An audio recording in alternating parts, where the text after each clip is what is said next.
les petites peaux mortes et tout ce qui est petites imperfections sur la bouche. Donc je vous conseille déjà, avant toute chose, de faire un gommage de vos lèvres. Donc ici j'utilise un mélange de sucre et de miel avec un petit peu d'huile d'olive.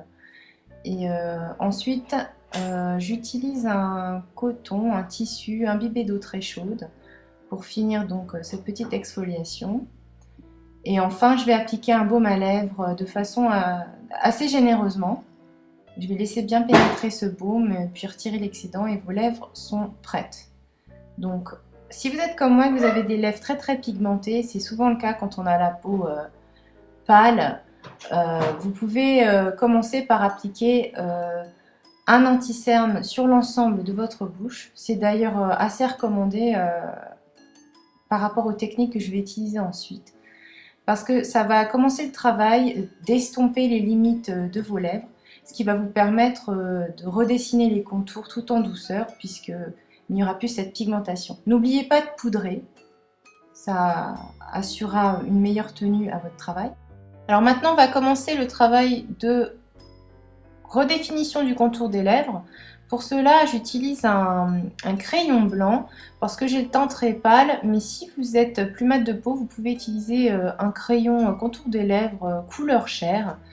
Ce qui est important, c'est qu'il soit une teinte en dessous de la teinte naturelle de l'ourlet de vos lèvres. On va commencer à atténuer l'arc de Cupidon, donc ce V que vous avez au milieu de votre lèvre supérieure. C'est ça vraiment qui va créer du volume. Et je vais poursuivre l'application de ce crayon blanc sur toute la lèvre supérieure, en insistant bien sur donc cette partie médiane.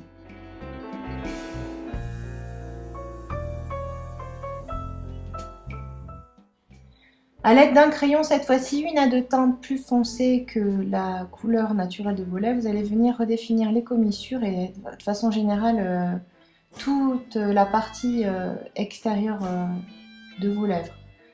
Vous allez venir en fait créer finalement un nouvel ourlet.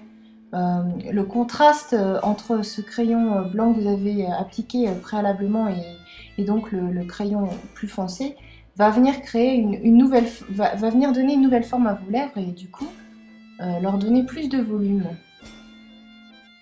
Alors cette étape, beaucoup de femmes n'y pensent pas, mais c'est important de venir estomper donc ce volume qui est naturel au niveau de l'arc de Cupidon toujours, parce qu'il va trahir en fait tout ce travail de contouring, puisque il y a un volume qui se crée naturellement et quand vous appliquez du gloss ou le rouge à lèvres, on va vraiment se rendre compte que vous avez cherché à agrandir vos lèvres. En appliquant donc par exemple un anti-cerne de la couleur de votre peau à cet endroit-là, vous allez atténuer progressivement donc ce V et rendre plus réaliste donc cette nouvelle forme finalement.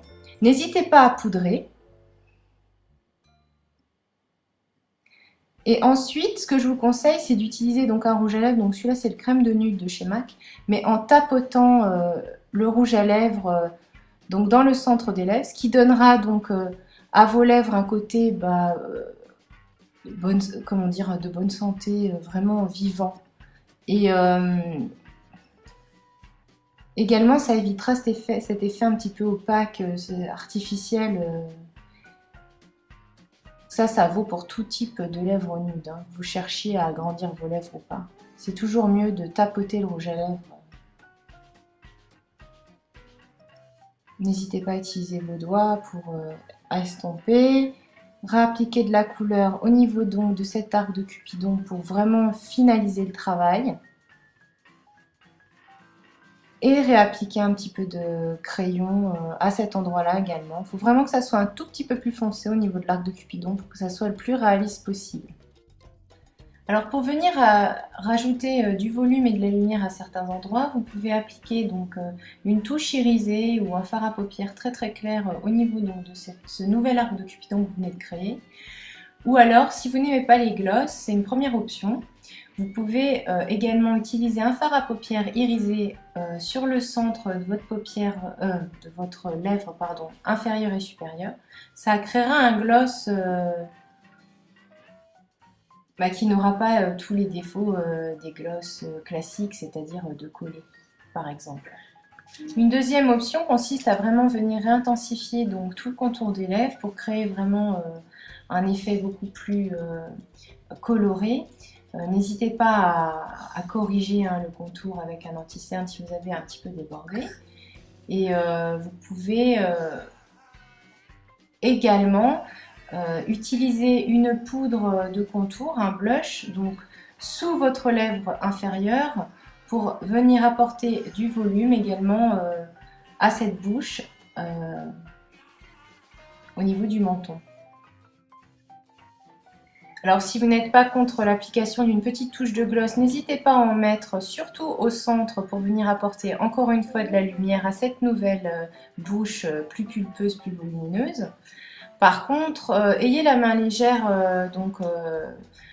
près donc, de cet arc de Cupidon pour ne pas venir trahir une nouvelle fois tout ce travail de contouring. Parce que bon, cet arc de Cupidon, malgré tout, là on le voit un petit peu, malgré tout, crée un volume naturellement. Donc voilà le résultat final. Je vous invite à rester un tout petit peu avec moi. Je me suis un peu amusée après à appliquer un gloss pailleté très irisé sur l'ensemble de la bouche. Et là vraiment, vous avez un effet très très XXL.